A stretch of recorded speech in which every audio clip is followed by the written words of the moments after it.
Do I admit I don't lament for the world, enough lament for my beloved who died on a delightful warm October day just before Sabbath's auspicious full moon?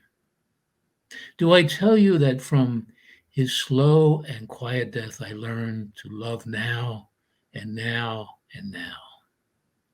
And kindness is always an option. Do I admit I admire but fail to engage in the Buddhist practice of Tonglen, inhaling the suffering world, exhaling passion? Do I tell you I hoard compassion, afraid I will starve on bad news? Do I tell you enough lament beneath childhood's roof for Mama's 7 sisters, for Warsaw razed to rubble and ash, for the 6 million that once seemed a big number? Do I admit I keep tabs on the numbers dead from COVID, less than those from bullets, from knees, choked necks, from brokenness? Do I admit lament for burnt books and prayer shawls, 500,000 genocide gypsies, and fears that cause all us's and thems? Do I say yesterday my spiritual teacher opened the Zoom floor for meditators to speak our hearts, and a virtual fight ensued? One man said, acts of rebellion are necessary for change. Another, my daughter lives beside Sam's Deli, shattered glass, looted shelves, and when she called 911, no one answered. Do I admit I turned off the sound so I could stay in the silent company of my fellow meditators who had just minutes ago finished a 45-minute Tonglen practice, breathing in pain, breathing out compassion? Enough lament, a poem in our guest Doris Ferleger's collection of poems to claim loneliness. Good evening. My name is Charles Carr, and welcome to Philly Loves Poetry, a collaborative program between the Moonstone Art Center of Philadelphia and Philly Cam. The focus of our program, as always, is to give our viewers and our listeners the experience of the rich culture of poetry in the city of Philadelphia and the surrounding area. And tonight we have a really remarkable local poet who I've gotten to know through workshops and reading her poems, Doris Ferleger. Doris is a PhD. She is the author of a series of books of poems, Big Silences in a Year of Rain, As the Moon Has Breath, Leavened, and When You Become Snow, and of course her most recent book, To Claim Loneliness, which was just released. Among many accolades about Doris's work, Aliki Barenstone writes, these memorable poems keep singing with their insistent beauty. Doris's work have been published in numerous journals, including the Cimarron Review, the LA Review, and South Carolina Review. Doris is a former poet laureate of Montgomery County, Pennsylvania. She has attended esteemed writers' conferences nationally and internationally, including Bread Loaf Writers' Conference in Vermont and Sicily, Cold Rain Poetry Manuscript Conference, Summer Literary Seminars in Lithuania, Polish Poetry Conference in Krakow, Poland, and Vermont College of Fine Arts Poetry Manuscript Conference. Doris holds an MFA in poetry and a PhD in psychology and maintains a mindfulness-based therapy practice in Wyncote, Pennsylvania. Doris uses poetry and mindfulness approaches in her practice as a way to help clients feel a sense of belonging, acceptance, and compassion for all challenges. So welcome, Doris. It's great to have you on Philly Loves Poetry. Thank you so much. Before we get into the nitty gritty of questioning about your book and about your poetry, I really must say, and I'm really talking about your most recent book of poems, To Claim Loneliness. I find the word amazing in terms of poetry sometimes overused. But personally, myself, after reading this and rereading your book of poems, I really think it is an amazing book of poems. I mean, it's really amazing for me Thank you. individually because beyond how gorgeous the language is and the breadth of language and the different ways you approach writing poems, there's that deeper human and spiritual level for me that makes me really ponder my own life and really kind of gives me some direction on how to live better. I just wanted to say that, first off. So when I read a book of poems, it's a habit of mine is I kind of focus in on either maybe one line of poem or a phrase in a book of poems that really acts as almost like a subtitle for the book of poems. It actually could be another title in my mind for the book. And in this book, there are two phrases that I kind of latched on to. The first is in the memorial candle. It's in the line, "Our children are memorial candles."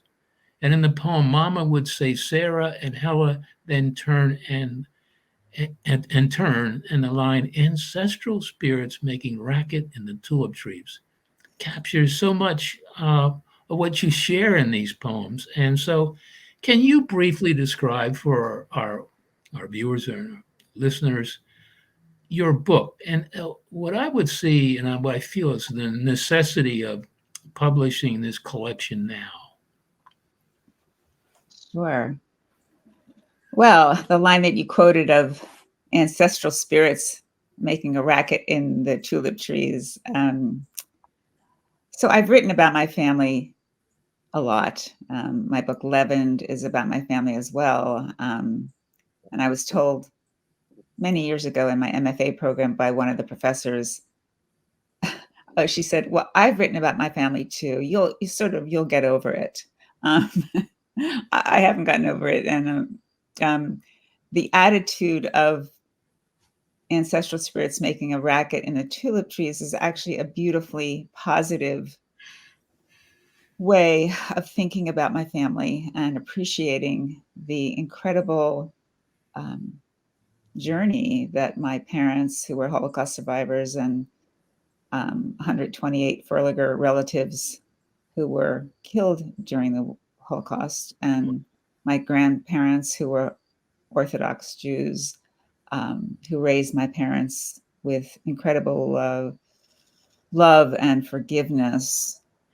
I think that writing this book now, the necessity of it comes from looking at the world now. And we were just talking about the world at large before we got onto this broadcast, you and I, Charles, and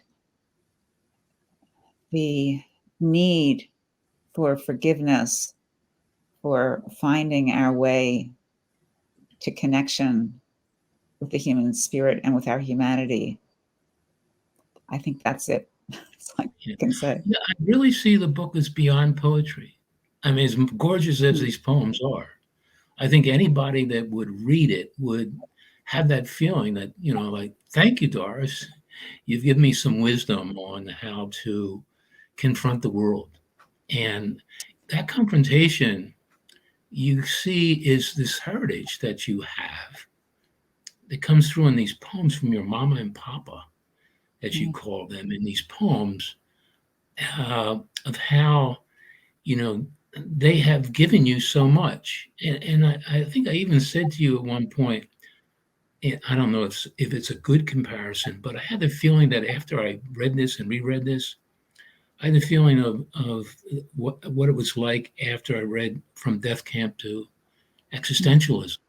This ability, and I've read that way back in the '60s in a history class of all things, and I just felt it was such a powerful book, and I just was overwhelmed with it, and I'm to a certain extent overwhelmed with this. One of the things that I really found interesting is your practice of tonglen and how that shows up in your poems.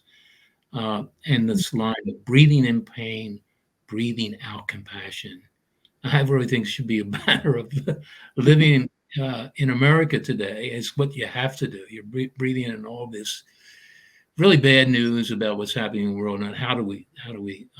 So, can you talk about that practice and how that informs your poems? Sure. Well, I've been engaged in several different spiritual practices over the past couple of decades, I suppose, since 2003. Um, and Pema Chodron, who's a Buddhist monk, um, teaches a lot about the Tonglen practice of, I mean, literally and figuratively, um, taking breaths that allow yourself to experience whatever suffering is on the table at the moment and to breathe out compassion, um, for yourself, for others. And I've also been studying non-dualistic healing with a Kabbalistic healer named Jason Schulman. And if he's out there, hello, Jason. Thank you so much. Who has taught me a lot about being present to whatever is in front of me, whether it be pain or joy, and that there's, the old story of there can't be one without the other. And actually, there's a line by Ross Gay that I'm quoting from the book. And Ross Gay, who's recently written a book called Inciting Joy. If you don't know his work, you definitely should read him. Joy is the light that emanates from us when we help each other carry our sorrows. I think that's just a spiritual reality for me, that we're all in this together, and the interconnectedness of our beings is something that every spiritual teacher I know, Judaically and Buddhistically, talk about. And I'm sure in Christianity, it's also true, certainly. That's not my area of study, though. So Another aspect, and I think by now I'm a lover of stones, and I do collect them on my travels, and I do make cairns. But I note in your poems, or in your book of poems, that stones show up more than a few times, like the poem Stone Prophecy says, which is just another marvelous poem. Stone for a pillow, which is a fascinating juxtaposition. And one moment, my life is a stone, the next, a star.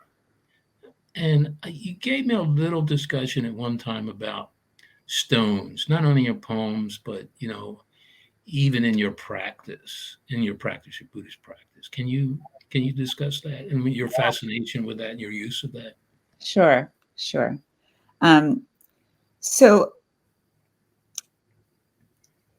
I'm a little reluctant because I'll just try to say it simply. So I take these stones. This is part of a practice that I learned as a meditation practice. So I take stones, collect 5 or 6 stones from outside. I live on the back of an arboretum, so it's easy to go out and look for stones, on Curtis Arboretum Mountain, Cheltenham Township, and gather them and bring them home and do a meditation on a question I have in my heart, and let the question sink into my body, just keeping the question at hand. And it might get more and more refined. The question might get more and more refined as time goes on. And then throwing the stones onto a big piece of paper, and then connecting one stone to the other in a way that seems to be right for me. And with each connection, again, I'm talking about connectivity. I really believe poetry connects us all to each other and to the universe and to the muses and whoever else. So drawing a line to connect it to the first stone, and then finding an answer to the question. And it is usually not based in logic. It's based in whatever is happening in that moment poetically. Something comes to me, a line then, and I'll read a poem later on that it comes from that practice of using the stones. So it's not mystical. It's just being present to whatever is coming toward me as an answer. And they're usually not answers like a yes or no, you're doing the right thing or you're doing the wrong thing. It's more like the Rilke quote about questions and answers, I forget exactly what it says, but somebody will know it out there. Being present to the questions, and someday you'll grow into the answers is a concept that he uses. Well, this is fascinating that what is behind all of this poetry. I mean, the world that you bring into your poetry, the knowledge you bring into your poems. About writing poems, I've noticed with you're not afraid of the force of words in poems. You're not afraid to expand, what you want to say in a poem. And I guess some people, will tell you to pick this off and pick that off, but there is a force in your art that really seems to work. And I can't say it works for everyone. There's a certain momentum and a force that builds up in the poem. And yes, they are stories, but they're not. I don't call them just prose poems. They're poems. Can you talk about the style and the way you approach your writing of poems? Yeah. What's changed over time, of course, I'll say that I used to call myself a narrative poet, which I still am a narrative poet, but I'm going to give a shout out to Leonard Gontarak, who may again be watching or may not. If he is, thank you. Leonard, I'm in a weekly critique group, and Leonard gives us several poems to meditate on, if you will, and then he gives us a prompt or a series of prompts to work with each week. And for me, I find this to be a wonderful and brilliant way of working for myself. So I just go with whatever's there. He sometimes gives us different structures to use, write this poem in one whole stanza, have some kind of, you might say, put a stone into the poem, which you wouldn't say, but put a blank gun into the poem, so there's a lot of ways that I'm working. But I really I just allow for so much to come through me, and it's true, I'm not afraid. I feel like poetry is I'm afraid of a lot of things. I have a lot of anxiety about a lot of things. But poetry is a place where I don't feel scared. And I'm a very, there's a lot of sort of emotional stories in my poems, and I'm not afraid of them because I guess they're not afraid of me. They're not afraid to share themselves with me. I feel very lucky to be able to use poetry as not just a healing modality, but a way to create something. When my husband was dying, which was now about 12 years ago, he said to our friends who were here at the house, he couldn't speak very well or very much, even though he's quite a brilliant scientist, but he died of a brain tumor. But before he died, he said, "My wife is a poet." And he just looked up at the heavens. And at that moment, I got it. That's my dedication, is to sort of telling my truth. And remembering, I do a lot of remembering of my parents' stories, of my own life. And I have a very strong, my son won't argue with this if he's hearing this, because I have a terrible memory for where I put my keys, but I have a very distinct memory of moments in time in my younger years, or in my midlife years and more recent years. I like the process of remembering details as Chris Burst would call the resonant particulars of the world. And I think I'm using more, the endings of my poems have changed. So I try to not end at where I would have ended in the past. So I usually end my poems about 2 lines above where I might have ended them before. Yeah. So they're a little off kilter, One always feels in your poems in the book and elsewhere, that what is happening in your world is always present in your poems. As a poet, sometimes, myself, what I write about is really far out there, not far out in the words, maybe far out in the experience sense, right? But yours, or there's a presence right now that, this is what's happening in my life. And it might be a memory, but it's still enough that it comes through. When you talk about, for example, the vignettes that you have in conversations with your mother, are really, well, number one, must have been an incredible woman, and your father too, but there's a lot. And this one poem that you have, Mama Tells Me How. And you do have an epigraph there to Anna Swear. I've never heard of her. So Anna Zwarzinska, I'll just tell you, is a Polish poet who I actually did my thesis paper on. She also was alive during the Holocaust. She was a Polish non-Jew who was a nurse. And she had written a book of what she called, they weren't mini poems, they were snapshot poems.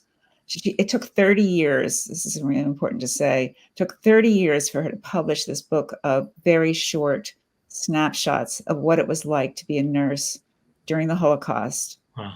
At the Warsaw Uprising time. So she was in Warsaw. My mother was in the Warsaw Ghetto. She was in the Warsaw non-ghetto, non-Jewish ghetto, of course, Anna Zwarzinska, Anna Swear. And her book took that long to publish and to write because she couldn't bear to write about her life experience during that time. So, yeah, that's who she is. Yeah, okay. But the conversations that your mother had, that show up, yes, there are stories about, the life that she had to live, back in Poland. But it's not a concentration of that. Right. It's this wisdom, on the other side of, of what your parents experienced that, comes out in these poems and these conversations with your mother. And, there's a lot of humor in these poems, and which are she was so funny. Yeah. So can you talk about that as part of, and also there are poems, dedicated to your father, but not dedicated. There's really events and conversations that your father, and they're just wonderful. They really are. So I will say that my father died when he was 72. My mother died in her 90s. And I wrote but one of my books is called Leavened, which is much more about my father. And people would say to my mother, aren't you jealous that she writes so much about her father? And my mother would say, when I'm dead, she'll write about me. That's the sense of humor she had. It was ridiculous and remarkable. And, another part of her sense of humor was, she would talk about there was a ration card that you would get apparently in the ghetto, to get food, as we all know about ration cards from different times of life in different countries in our country. And she's made up a song when she was in, the Warsaw Ghetto. I won't give up my ration card. But it was in Polish. But tell me these stories. I'm like, wow. And I was not at all appreciative of any of this information when I was young, honestly. I was sad about that. But I think she got it because we became very, very, very close. And we were always close, but we became close in a really kind of joyful way as I got older and as I became a mother. I got it. Okay, I get it now. So yeah, her humor was part of her resilience. When she was, I'll just say this, when she was in the Warsaw Ghetto, and she went to different people's houses, to get some food. So she would act out little parts. She would become the pregnant woman down the road. She would become the rabbi. She pretended. She acted. She Uh-huh. rolled these things to get food, to get dinner for herself, and so that's a little bit about her. Yeah, and there's one longer poem where your mother really intervenes with you at school. Yes, You're very young, was it kindergarten, and yes, you run away, but your mother shows such demonstrates so much understanding, you know, yeah. compared to what maybe some other parent would, forcing you. She actually like kind of understood your anxiety, if that's what it was. I think it was a marvelous little vignette, you know. She did. Maybe see now you're encouraging me. I may read that one too. I didn't put that on my list, but I wanted to say about memory, how, tricky it is. Because you talk about like your memory goes back. And I would just say for myself, you know, with my mother, it was only, when I really sat down, and maybe only recently, and did really an assessment. I said, wow, she was like an incredible woman and all these things that she did. But I never gave her enough credit uh, in, I think, in her lifetime. But it's in this memory that I hold of her and that I've written about. And it's fun. It's also, what really comes through. I'm not saying you didn't give your mother credit. You obviously did.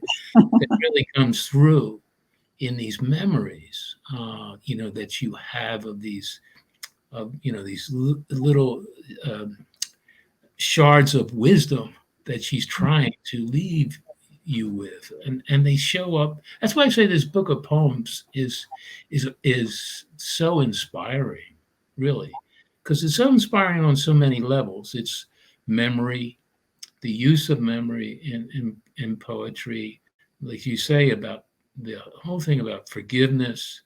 And it's a transcendence of in these poems, a certain transcendence yeah, thank you. spiritually in these poems. And if you say, well, have I succeeded? You have. I really think you have succeeded. Thank you. I appreciate that very much. It means a lot to me. It really means a lot to me. Thank you. Yeah. So we're getting very close to the time when you can become the star here, and we can hear some of these wonderful poems. And so I'm going to turn it over to you. I think we're going to, you probably have another like 2 minutes beyond what we had talked about, Okay. which is good, which is good. Right. And I'll kind of meet you at the end, and you can handle it whatever way you want in terms of, talking about the background of these poems, whatever you want to do. I know our audience is always anxious to hear the poems, and I think they will really enjoy your reading. Oh, thank you so much. Yeah. Wow. Thank you. I feel humbled and grateful. Hi. I want to say thank you really to Charles because I feel so blessed to have this time with you all. So, since he's been talking a lot about my mama poems, I'll certainly start with those.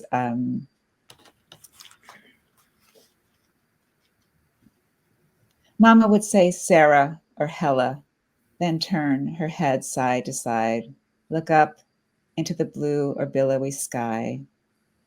Mama would say Sarah, her bunker was supposed to be safe. Sarah, so beautiful, her teeth not so straight. Mama would say, Hella, too many sores to stay in the lifeline. Ay, stel dich auf, stand up, Sorla. Mama would invoke the dead. A sudden crowd of starlings come to roost in the tulip trees. Never such a symphony in Mama Shtetl. I myself am someone comfortable with tones about 1 decibel above the quiet of a library. Could I be gracious enough then to call it grace? The raucous starlings come to visit, ancestral spirits making a racket in the tulip trees. So I will say my mother was one of 10 children altogether. The boys died young. And I'm just going to say, I can hear you, Charles. I'm not sure if that can be muted. Is that okay to say? I don't know. Okay. So, and the girls, Sarah and Heller were two of the sisters who were killed during the war, in the Holocaust and genocide. And my mother often talked about her sisters and with great love. And the picture on the cover of To Claim Loneliness is actually a picture of one of my mother's sisters, Edja, who married well. So she married someone who owned a linen store. And the dress that she is wearing in that picture, she made from the linens from his store. The next poem I'm going to read is called Rivers. And I'll preface it by saying there was a moment when someone asked me where I was born, and I suddenly said Poland, which is obviously not true. I was born in America in 1951. My parents came in 1946. So here you go, Rivers. When asked my birthplace, I name the wrong country. I say Shoah, Majdanek, Shtetl. I have taken on the names of rivers and the bottoms of rivers belonging to those I loved who loved me. River stones fell into my pockets. River waters sustained me. Now I lean beneath maples and listen to the bird calls. Spaces between bird calls, between trees and the river, between the river and the source of all rivers. I noticed that poem is about connection again, between the river and the source of all rivers. Lifeline. I can't imagine Mama ever claiming loneliness. Mama with telephone receiver in hand and two surviving sisters on the other end of the line. At least 5 times a day back when party lines let them listen in on strangers' conversations, which could have been about private parts or potato soup recipes. Mama and her sisters, who propped each other up in the roll call lines of Bergen-Belsen, Auschwitz, Majdanek, were never alone as long as they held the phone receiver in their hands, until the husbands came home from work and the chicken baked a beautiful bronze. Last generation of men. Papa in his pale blue suit swept Mama across the dance floor, just right press of palm to her chiffon back. A waltz, a tango, a cha-cha. Mama gladly followed the scent of Old Spice. Papa, last generation of men who knew how to lead, who smoked Marlboros with no Surgeon General warning on the pack's vertical ledge. Last generation of men who played poker for nickels and dimes, calling aces, deuces, and queens running wild in the basement, while Mama played gin rummy in the kitchen with the girls. Last generation of women who cleaned up without noticing who was winning. That was a time. So throughout the book, I actually have quotes from interviews with my mother that my brother David did of her. So I'm going to read a few of the quotes throughout this. They're short, and I'm going to read them in an accented voice, hopefully trying to emulate her accent. I was told a long time ago when I was reading a poem by a dear friend of mine who was also a survivor of the Holocaust, that it was okay with her that I used her accented voice. So Mama speaks of her father, excerpts from an interview. Daddy, my father, was always in the kitchen. When we had the, how you call it? When we washed the clothes, you wash the clothes, you boil the clothes. It was a whole production. It was from wood, a big thing to wash clothes. It wasn't the wringer, no, but with the hands, with the hands. So Daddy was ashamed to go in to do this. After all, for him to be dealing with clothes wasn't so nice. So he got up 5 a.m. in the morning so Mother shouldn't see him doing this. So I got an impression of what life was like for her in her Orthodox Jewish family with a father who was very quiet and very diligent as a prayerful man and also as a father and husband. So I'm going to switch to a poem about my son and me as a mother. It's called Tashlich. And Tashlich is a ritual performed at around this time of year, the Jewish New Year's, and Tashlich means casting away. My son agrees to meet me on the footbridge after he's run and sweated for miles. Even lets me place on his head the sky blue kippah, skull cap, I've stolen from synagogue this morning, and the two of us tear into uneven bits the ritual bread I've brought and toss into the creek the crusts of our afflictions. A year's worth of what some call sins. Creek waters course, carrying our regrets downstream over sticks and stones. I used to worry as a child the fish might eat my sins and die. We recite the prayer of penance we each know, heart by heart, year by year. This year he closes his eyes for a long time, then looks amber and intent into mine, his deepest way of showing sorrow for words spoken as shards that don't resemble a history, except sometimes when the night winds toss terribly and moonlight bellows between branches. I imagine we live in a ruined house. And I speak my regrets for words that surely dented his heart. As a child, he used to sing, "Sticks and stones may break my bones, but words will always hurt me." Today, on the footbridge, on the first day of the Jewish New Year, without a living father, he says, September is a grieving month. And I say, perhaps it is grief that causes all discord, grief left ungrieved. Or is it fear of weeping, or a shame of needing to know we are loved? I'm going to switch gears again. This poem is called Love Letter from Time. And I wrote this, I was in a workshop in Florida. Actually, it was a month-long residency. I was so grateful to get studying with Terrence Hayes.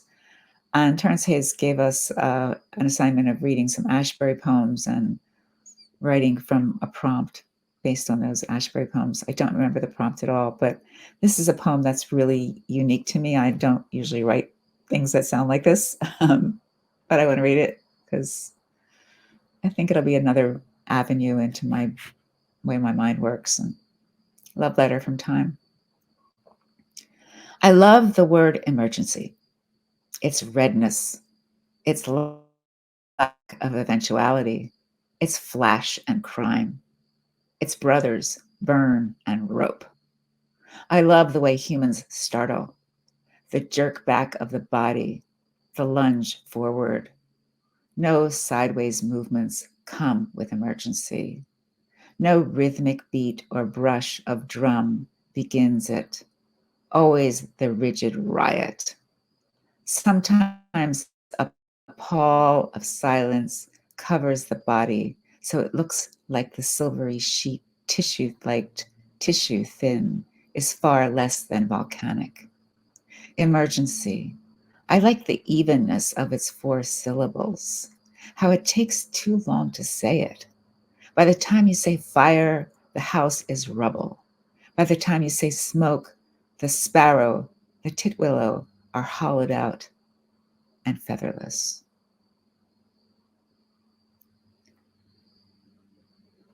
And this poem is called Stone for Pillow.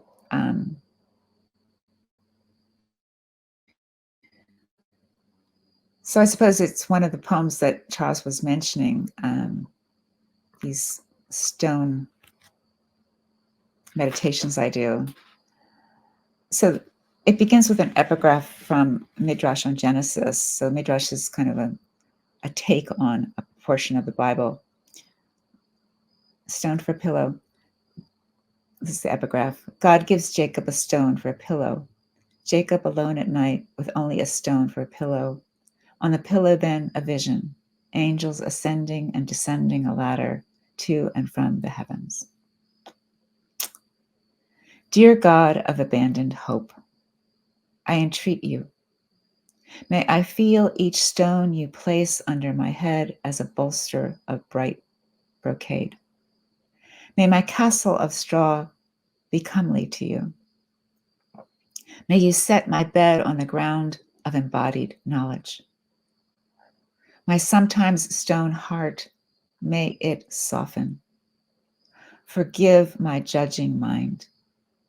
May I be enamored of missteps, mistakes, lessons hewn from stone-heartedness.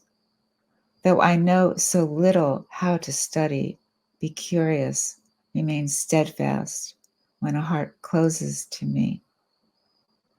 And when you, dear God, extinguish the sun, drop it below the fiery horizon, may I see it as night, not as destruction.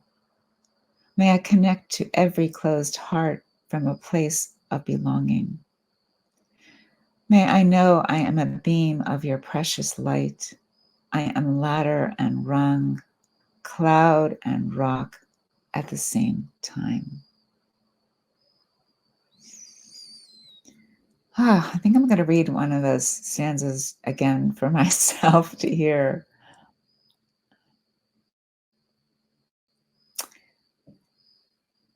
My sometimes stone heart, may it soften.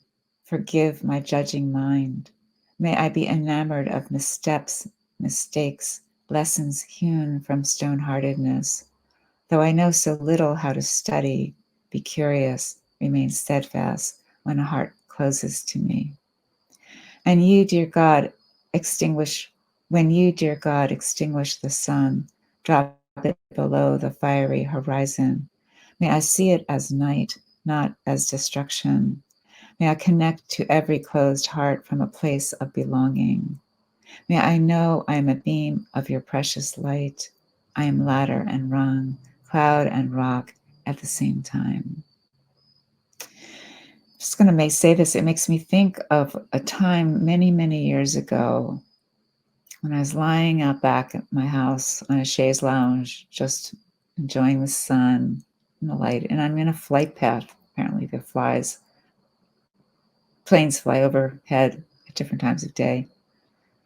And at one moment I looked up at a plane flying overhead and I thought, wow, in the past, when I was younger, that kind of moment would have reminded me of my mother telling me about bombs dropping, over Warsaw.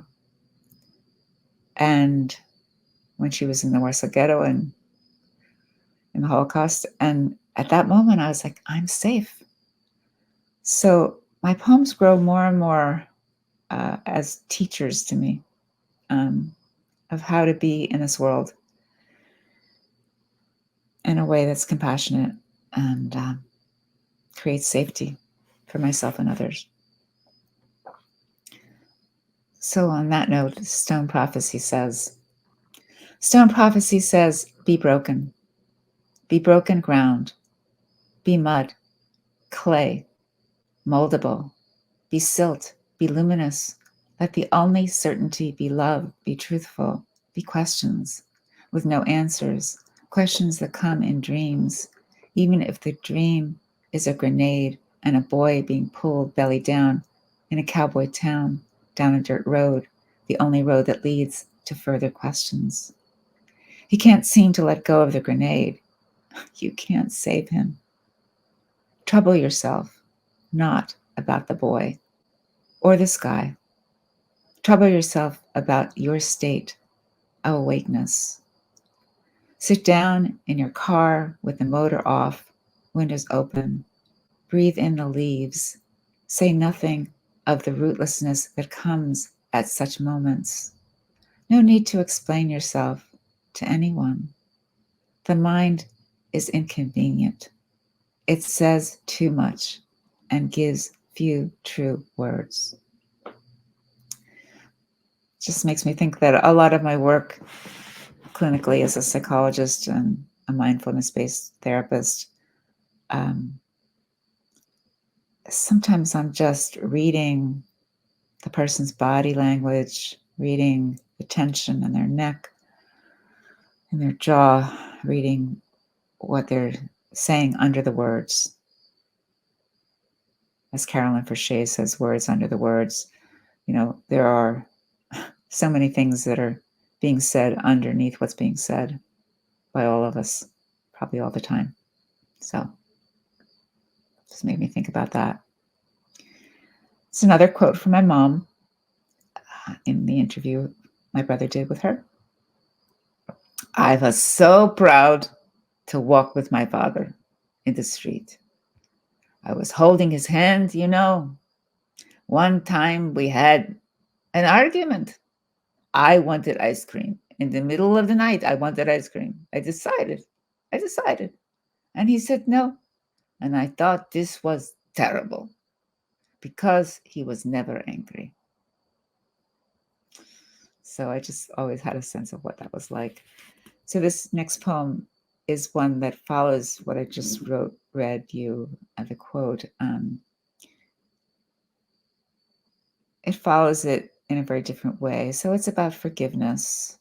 I've been writing a lot about forgiveness lately. Very interested in that, especially in our world today.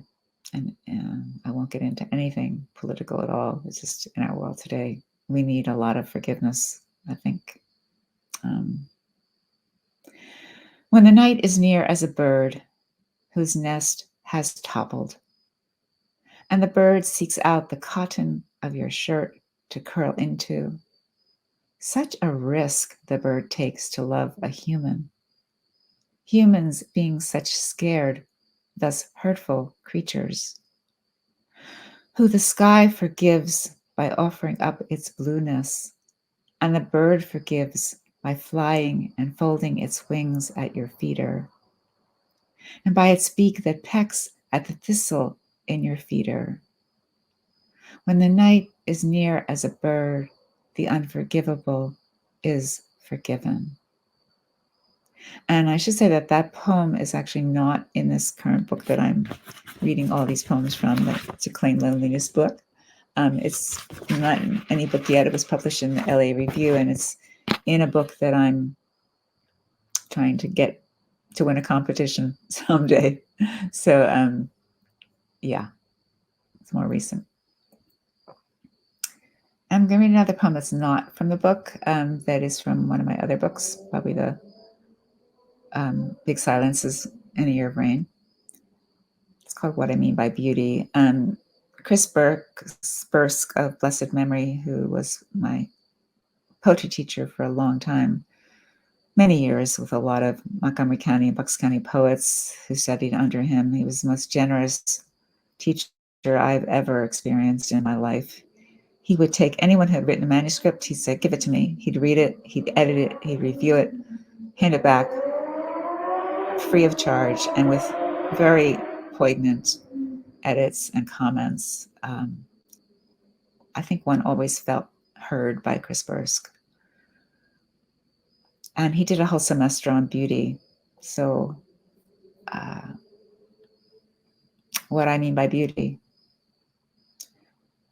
What I mean by beauty is not the strange magenta sky you say belongs only to me, or the regular blue sky with white clouds you claim as your own because you believe only what you can see. What I mean by beauty is how you trust me. Let my words wash over you, though you have no idea what I'm talking about when I say the sky's fire red feet rake across our bodies. What I mean by beauty is not the brilliant brooch of white moon against the eloquent deep blue, the kind of blue that enunciates and disrobes in the parking lot at the Home Depot. I mean how the heavyset couple walks out of the store side by side, how each then drifts one in front of the other, how they look happy, unadorned, with white PVC piping poking out of the supersized orange cart, how they indulge me when I point to the sliver of moon the way a child might, how the woman with a blonde streaked wig stops her jalopy beside me, her front seat filled with marked down, shiny, fat-leafed rubber plants, how she says, "I see you got some too," though I got coreopsis with spidery leaves, pale yellow flowers, tiny stars. I agree with her, since she just wants to say, from one came many, and how we need each other. What I mean by beauty is when I point to the moon, the woman with the bright, abundant wig laughs and says, "You gotta love that." How she doesn't turn her head to look back at the white crescent. She is sure of love as she drives off with her rubber plants. What I mean by beauty is freedom. When I say freedom, I mean how the moon lifts us, seats us into the deep curve of her hip. And reading that poem reminds me of having studied with Patricia Smith in a manuscript workshop, a couple actually, and one generative poetry workshop. And she gave us each a photograph of something that one might not consider beautiful at all. Picture of someone in the hospital with an IV dripping into their arm and not looking very healthy or attractive. And she said, "So find the beauty in this." So I think it's a great poetic experiment to look for the beauty wherever you are. And it could be not the traditional view of what beauty means, but what it means to you in that moment. The next two poems I'm going to read are actually from a different book, the one called As the Moon Has Breath. I don't know if that picture of that one will come up, but this first poem is from that book is called Embrace. There you go. There it is. Embrace. To bear loss, nothing must be unutterable. The words you say will not leave your lips as you intend. The moment will not appear as you imagined, as you braced yourself for. You must embrace the sea-deep emptiness you are made from, dust and trust, as the stars, as brilliant, as dead, as alive as they. So these two poems, that one and the next one, are from that book. And that book is really a book of elegies to my late husband, Stephen Halbert, of blessed memory, who I owe a lot of spiritual teachings to. He taught me a lot about living and dying, and I appreciate all those learnings to this day. They help me and they help my clients. And I hope they help people who read my work. This one's called No One Speaks. No one speaks to these intimacies. No one speaks of these intimacies. When the dying say, "I cannot help you anymore," and the living say, "I know," but don't really mean it. And a panic arises in the living, never before felt, except perhaps when a child awakens in the night and the cry is not yet a cry, and the child licks and sucks the air and finds not a drop of sweet, not because the mother doesn't want to give her breast, but because in that moment the house is silent, dark, and intimate as the moon. So I'm going to pick up the book now. That was the series that I read from what I decided to read for this reading, but I'm going to add one that I'm going to read from the To Claim Loneliness book. And It's on page 38 if anybody has the book and wants to look at it. So when I was a child, I was extremely shy. Like, had I known that there was such a thing as poetry and poetry friends, I would have been a much happier child. And had I known that poetry could be used to express the insides of myself and my experience, my life experience, that would have been helpful. So I used to dance. I still do a lot of dance, but I used to do a lot more improvisational dance every week with Group Motion as a dance company. But this particular dance workshop I went to was at a senior center. So it's called Somersault Solo in the Senior Expressive Arts Center. And this will be the last piece I read. I'm told to take up more space on the dance floor. I do a solo of somersaults, leaps, slides, dizzy, free from my struggle, with how much air to take up with my me, my in-breath, my needs, my wants. I have always wanted to cover a whole sheet of paper with thick paint, dense brush, big motion of Van Gogh. No more space for even one more stroke of wheat. I once touched his impasto fields, though only with one finger behind my back, eyes glued to the guard who kept scanning the room for touchers, vandals, thieves. Today is the first day since the 8th grade I've painted anything at all. Back then, red carnations filled a cart, not roses. I painted as if I knew the cobblestone streets of gay Paris in another century, in another country, mustached vendor under June's sun. I longed for my art to breathe beside Van Gogh's. Mr. Katz hung the contest rules on the wall. A classmate cracked a mean joke on the far side of the room. Mr. Katz's face contorted. He threw his hands under the curved faucet of the art sink and splashed us closest till one of us wept. This was not the only reason I made myself small. So I'm very grateful to be a big today and to be a poet who Yeah. I've been interviewing. Thank you. Well, thank you very much, Doris, for sharing the experience of your poetry. Thank you. What's behind it. I really very much enjoyed our interview. And of course, I enjoyed listening to your poems.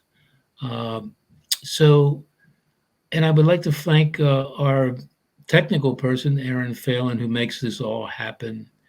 And she does such a great job.